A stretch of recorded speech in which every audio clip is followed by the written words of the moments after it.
In April 1981, Brixton became the stage for one of the most explosive confrontations in modern British history.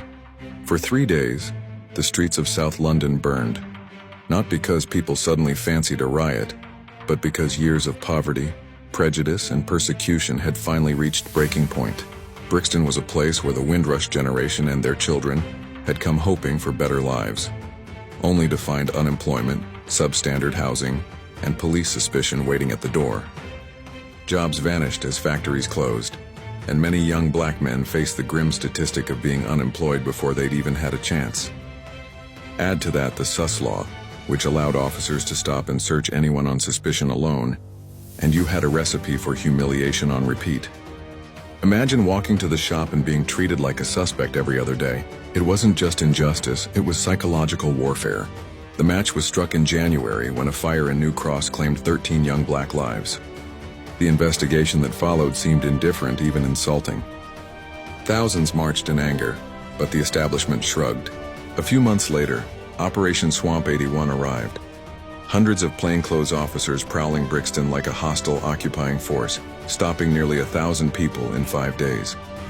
Thatcher had said the country was being swamped, and the police seemed intent on proving her point. Then came the spark. A young man, Michael Bailey, bleeding from a stab wound, questioned instead of helped.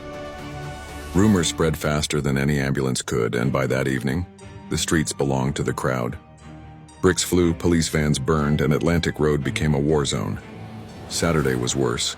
Bloody Saturday, when looting, petrol bombs, and running battles left Brixton looking like a scene from the Blitz. By Sunday morning, the air still smelled of smoke and fear. The toll was heavy.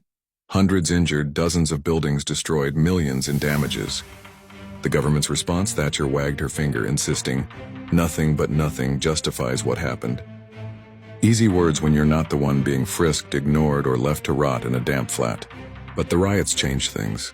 The Scarman report admitted what many already knew. Policing had been heavy-handed and discriminatory, and poverty was fueling despair. The sus law was scrapped, new oversight introduced. Still, Scarman stopped short of calling the problem what it truly was: institutional racism. That truth wouldn't be officially spoken until the McPherson report in 1999. Looking back, Brixton wasn't about people wanting chaos for chaos's sake. It was about fear turned into fury, about a community cornered too long.